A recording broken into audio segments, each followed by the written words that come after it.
Friday, Good Friday, April the 2nd.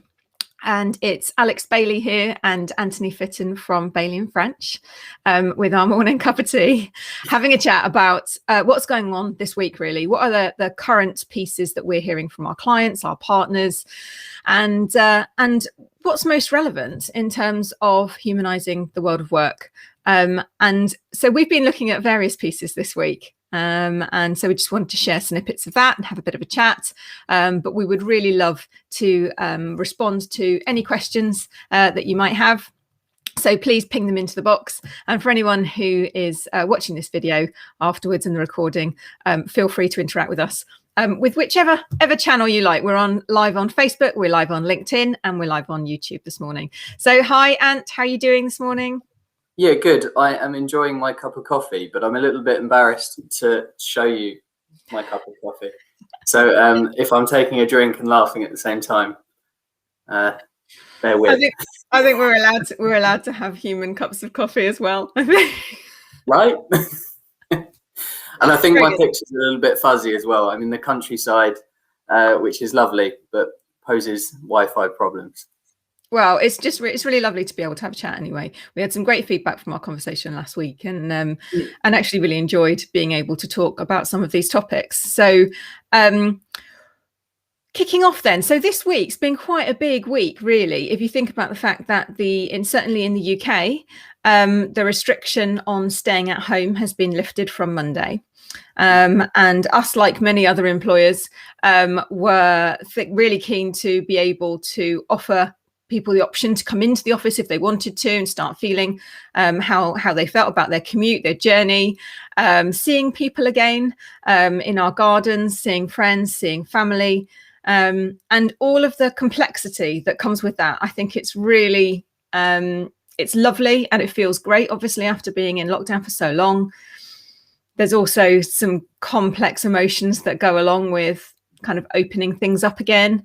And I know lots of our clients are thinking about how they plan over the next few months to welcome people back into not only a work environment that they maybe were once used to, but also like the changes that have taken place, how it's not going to feel the same, potentially changes in people and teams, and also the changes in what it's like to actually be together again.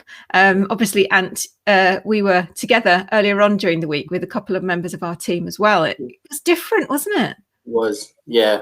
And the social interaction you miss, and you almost, we were saying, weren't we, the conversation, you end up interrupting each other, and that feels weird because you're used to the Zoom, but now you're face to face. There's a big thing for me, and I really encourage employers to encourage people to be talking about how different people are feeling very differently about the return to work. To kind of really go in with that seeking to understand rather than to kind of go, well, this is my worldview, so that must be the case for everyone else. It really isn't. And even actually I've heard quite different views, even across our own team, about returning to work and the levels of confidence in doing that. And you can't make any assumptions from anyone with different experiences, different backgrounds, and we've still got people working remotely. So it's a very interesting, I think, moment in time. I don't think that will necessarily continue. I think, but people need to have those conversations now, really. Yeah, absolutely. And it's interesting, isn't it, how I noticed that some of the people that were more anxious about returning, me included, actually within about 5 minutes was absolutely fine. It was just like nothing that I was worried about was actually real. It was all made up in my head. Exactly. But then also some of the people who were absolutely really confident came in and felt really different about things. And exactly as you said, you can't tell how things are really going to be until you do it. But there is an element of kind of courage and bravery and reassurance around testing and various different options that help us make us feel safer. And that's probably the most important thing, is that people feel safe and secure. And then beyond that, their ability to, exactly as you said, have the choice to step in and do what's comfortable for them. And I think that's certainly I think what I hear happening. The media, my goodness me, they're making a field day, aren't they, of all the coming back to work, don't come back to work, working on Fridays, not working on Fridays. It's going on all over the place. And what I guess thing I've taken from that is the large size of companies that are trying new things. And from what I've seen, you know, in terms of all different types of initiatives, it's not really until the very big companies take that step that some of the SMEs and medium-sized businesses are able to do so as well. Otherwise, it's actually quite fierce commercial competition for people that really struggle if the bigger companies aren't taking that lead. So it's really nice to see some of them doing so. It's been really interesting. We were talking about this in our human experience team session. It's kind of, how do we talk about psychological safety for the employee an awful lot, and that's a key theme. What about psychological safety for the business? You know, to be able to try new things, and to, you know, sometimes you go with the, okay, well, we're going to do the Friday afternoons off, or we're going to move towards a 4-day work week, and then we feel like we can't move back, or we fear what's going to happen, and that kind of it's non-psychological safety for the business. You know, the business needs to feel safe that they can adapt and try new things and experiment, and the employees need to respect that as well. It's a real fine balance. Businesses definitely need to do more to create more psychological safety. Leaders can do more in a team level as well, but also the other way around. You know, businesses need that space to try new things, because it's scary. It's completely uncertain. And we're, as long as we're all moving in that similar direction of where we want to get to, we're going to have to try new things. And that's really interesting, actually, because that just reminds me of something that I hadn't planned to talk about, which is the great thing about going live, isn't it? You're able to just have that conversation. And we've just had a comment just come in about how, yes, the pandemic's triggered innovation, but uptake's still very tentative. And I heard this week about the risk-taking activity that actually loads of businesses have been forced to take more calculated risks than they would ordinarily. Because of everything that's been going on, there's been no option other than to take this path or this path, neither of which we would have been forced into previously. But what that's done is that's made leaders, and certainly execs, much more skilled at taking calculated risks. Right. And I put myself into that bucket. I am, I'm taking many more risks. And I'm like, yes, actually, because if the research and the data shows us this, then we can make that step and take a step forward. And that's really exciting, isn't it? Because you're exactly right. Being able to have that safety bubble of being able to say, do you know what, we are going to try something new, and we are going to do it. And if it doesn't work, that's okay. But, it's almost like, what's the fallout of that? And with everything, like even like this, broadcasting to big audiences, everything being open and transparent and available to everyone, your mistakes are really obvious and visible to other people. And you can feel quite exposed as a business if you don't take the right thing. Especially with shareholders, and people who are in a public eye, those bigger companies that, anything that is posted, anything that is tried is really, especially with the media and social media becoming obviously a key part of that, it is under scrutiny. And that's why it's important that employees, the media is not going to necessarily change, but the employees and their mindset, I think the fact that your business is even trying different things, I think should be rewarded. It's a difficult balance though, and I guess as a huge business, as a big business, you're going to have to find agile ways of changing things in departments and teams and trying things and A/B testing wherever you can. But it is difficult for big businesses. I get that, more difficult than it would be for a smaller size.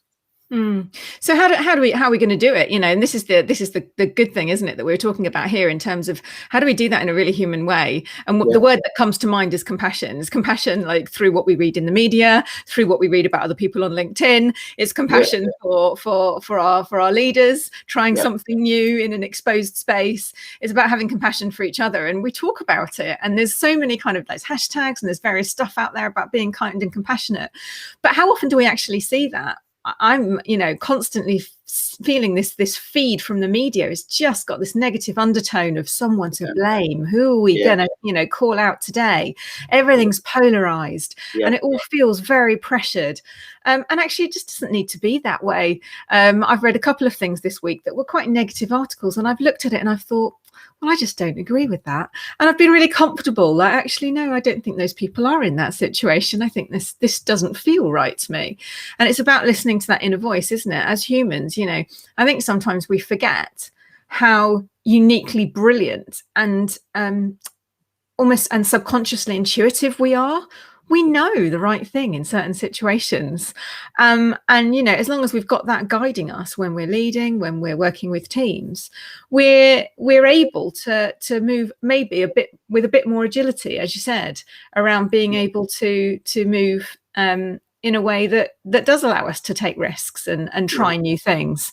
And hopefully innovation hasn't been stifled too much by the remote and virtual working. But I do hear that from clients. I do hear, we've got through, we survived. How do we now get back to the point where, ordinarily you might be in the office and you're talking about something new and someone turns around and says, I just read something on that. Come and join us for a meeting to chat about it. We're about to kick off a project. And that just doesn't happen if you're not in the same room. So how do we really excite that collaboration? And one of the pieces I think you forwarded to me earlier on in the week around the Deloitte report on trends was around having super teams. And I loved that term. I thought, right, what do we mean by super teams? And I think that's where that innovation spark is potentially coming. Did you read that piece as well? Yeah, and the piece around super teams, I think, has been in previous Deloitte articles, but I think it's come back and has been a little bit more emphasized in this one. But I took this kind of quote because I loved it.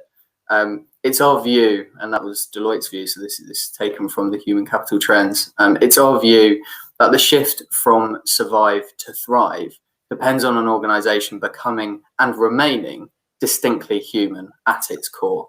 And this is kind of what we were saying last week about values not just being on the wall, but actually embedded in every way that we do things. And that's also relating to teams, not just individuals and leaders.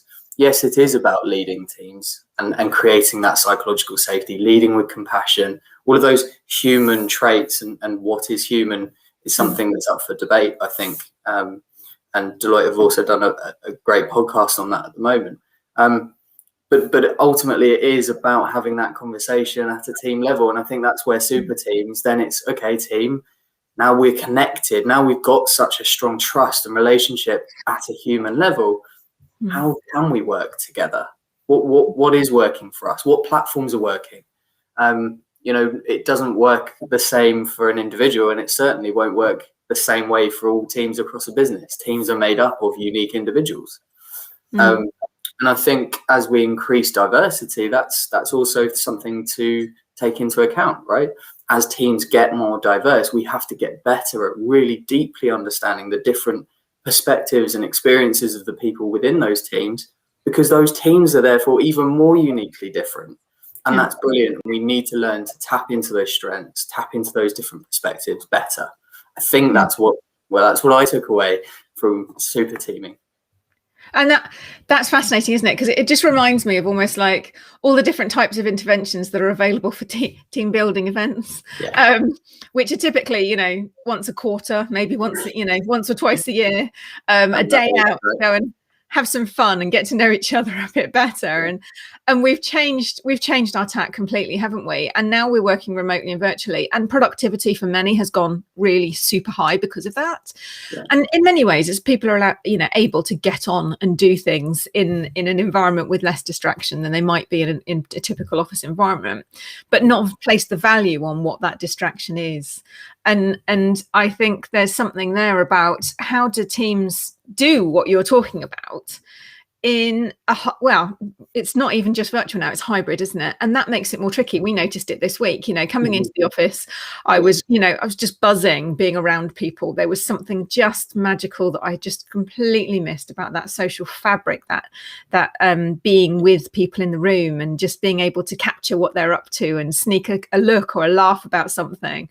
And missing that, and then at the same time recognizing that we still had some people who were remote and they were missing out on that, and they were missing out on the regular chit chat that we would normally have because I wasn't sat at my desk all day. it must feel, this is not, this is going to be so tricky to work through. This is one of the most, this isn't just about working out whether I've got personality A or personality B and therefore we'll work together well this way. This is so complex. So super teams have got to be those people who've got that right. They know how to work in a hybrid environment that's best for everybody, and still be really productive. We saw a drop in productivity when everyone first went home. I think that was down to a million things. And then we saw things rise rapidly where people started getting their tech set up. They got all their things sorted at home. They managed to get into the ebb and flow of homeschooling. Well, some people did. I've got to say, it isn't that easy. But, in terms of being able to get into a flow of making things work, we've done that. And now we're doing that big change back again. And it's like into another new, it's exhausting, isn't it? I mean, change is just... Ooh, even if it's good. Yeah, and it's kind of a sense of you wonder, we're in this stage of setting goals for the new year. It's kind of do less, because you have to recognize and take into account that all of these things are completely new, and there's going to have to be a year of continuous learning. We haven't learned to work remotely yet. That's not something that you do in a year. I'm still putting myself on mute every so often. I think at some point it's called doing an ant when you keep yourself on mute. Productivity was just a mask for burnout, actually, throughout a lot of this. High productivity, they must be doing okay because their work is really great and they're doing really well, so we'll leave them to it. And actually people are just burning out. And as we've seen, it kind of, you used the word polarized earlier in a different context, but it has been well-being's kind of gone, I'm okay 1 minute and I'm really not okay the next, and it's kind of, it's not so much in the middle. And I think this is where people are going to have to, as you said, be a little bit more attuned, a little bit more emotionally intelligent this year, and in doing less tasks, or do the most important tasks, get the absolute 20% that's going to have the 80% impact done, because I think we're going to have to give people the freedom to learn and to grow. And okay, we might not see that in productivity output, but we are going to see it in how we work and how we operate together, and all of those things will have an impact on productivity long term. That's certainly something that we're talking to clients about a little bit. How do we actually therefore make that happen? How do we build that emotional intelligence, and not at an individual one-on-one level, which is often the focus, kind of leader, manager to employee, but actually as a team, and not just my team, as an individual team, a matrix of teams working remotely. How does that even happen? And as you said, as people return to work, that's amplified when you don't have people in the office, but you do have some people in the office. So then you have this real sense of, I kind of belong, but I'm also very lonely, possibly. So much to learn, and I think that whole compassion piece is so important both ways this year, employees and businesses. There's a lot of adjusting to do, isn't there? And that adjusting is, for some people who love spontaneity and innovation and continuous change, like I do, I'm still exhausted. But for those people who don't like that and like more structure and, more clarity in great granular levels of detail, that is just, absolutely, it's mind blowing, isn't it? It's really, really hard to deal with. And I think people talk about, upskilling for the hybrid future. And I'm like, this isn't just upskilling. This is about, and it comes back to your psychological safety piece. You can't just, skills are learned through repetitive practice, right? We can learn any kind of skill we want to if we do it, enough times. That doesn't mean we like it. It doesn't mean we're going to be good at it, but we can learn and develop a new skill. Yeah. For me, there's something really powerful about the combination of learning new skills with psychological safety, as you said. So feeling that you are able to try something new, go beyond your traditional boundaries, step across your role profile, and be able to do certain tasks that the business or the outcomes of the business require of you that no one's ever thought of before. But that for me is also hand in hand with it's the confidence, the courage. So we can only equip people so much. We can only give them enough skill development training to do certain pieces. But how do we actually build their confidence so that they go, do you know what, I can do this?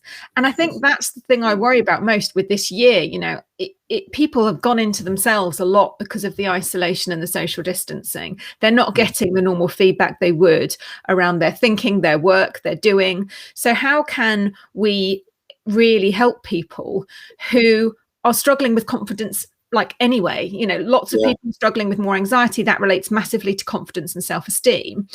So when we just create the psychological safety for people to try something new, that doesn't mean that alone is going to work. We've got to then actually encourage the confidence for people to say, yeah, I can try this, I can do this, I've never done it before, but I want to. And I think there's a link there with strengths. Obviously, I think there's a link with strengths to a lot of things. So I'm slightly biased, but I do think there is a link there around, you know, trying things that are in your areas of strength versus trying things in your area of weakness. Definitely. It's about learning your way of doing things, right? And that you do have strengths. Actually, we do a lot of strengths discovery pieces, right, with clients, and we get them to spot not only their own strengths, but the strengths of others so that we can build that confidence. You know, what are strengths? They're the things that energize you. They're the things that naturally you have the potential to be great at. And that in itself will give a bit of confidence and a bit of a boost of confidence. But how do you keep that going? How do you keep that kind of acknowledgement and appreciation and recognition continuously of each other's strengths in a team so that confidence levels do remain quite high? You're right. I loved this piece from Glint earlier in the week. I think they did a live session, but it was on the impact of first-time managers at the moment, and first-time managers. I didn't know this, and I don't know where the stat came from. I just took a quick screenshot, but it was an amazing stat. 2/3 of the world of work is managed by the first-time manager. Talk about confidence. 2/3. 2/3. No, and I haven't got that. Have a look. Go on Glint's where, you know, they were doing some great stuff. And only 26% of them, 26%, said that they're highly skilled in fostering individual and team engagement. Yeah. We talk about skill development and a need and a focus. And when we talk about leadership development, actually, how much time are we spending on helping those first-time managers go, you are unique. You lead in a unique way. Let's help you understand that unique way and give you confidence that you do have the strengths. And here's how you can potentially apply them in really simple ways. You know, we're not trying to reinvent the way that you have ever thought about work. It's really simple micro habits that you can build into your everyday. Good point around confidence though. I think what you're talking about, I mean, that's fascinating. I love that data, because you're right. You know, that is so powerful. And how much do we do for new managers? You know, a lot of these new managers, you know, are probably fairly young. And my sense around that, certainly with the link to emotional intelligence, we know emotional intelligence, it you know, improves with age. It's kind of proven, and that makes people even more effective with leadership skills. So how can people who are still yet to experience, you know, some significant life challenges, I'm not assuming all new managers haven't, because I'm sure they have, but you know, there's that experience that comes along with how you work with people. And with the change over the last kind of, you know, 5-10 years, with people being, you know, really held out to dry when they've made mistakes, again, leaders and managers, and particularly all, you know, new regulation around making mistakes, you know, how confident are new managers going to be when they are, to a certain extent, quite petrified of you know, having difficult conversations, being able to say, well, no, that's not really how it is around here. It's not going to be like that. And really, you know, I guess kind of facing up to some of that kind of entitlement culture that I think feels like it's growing through this pandemic, if I'm honest, certainly from the media perspective, really pushing people to say what they demand from their businesses. Businesses still have a real challenge to be commercial and to be competitive, particularly in this economy, in this environment. They have to put the business right there in order to keep people's jobs. But, you know, there's not a lot of that commercial understanding sometimes at a younger age. And I think that certainly comes with experience and working across different industries. How are new managers supposed to navigate through that, and in a remote space.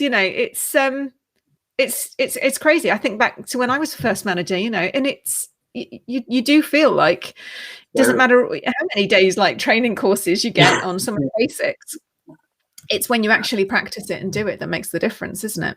It's the fundamentals, though, isn't it? It's about keeping it really simple. It is about keeping it completely human-centered, and that's coming back to Deloitte's point. That's what it's about. It's a different way of being every day.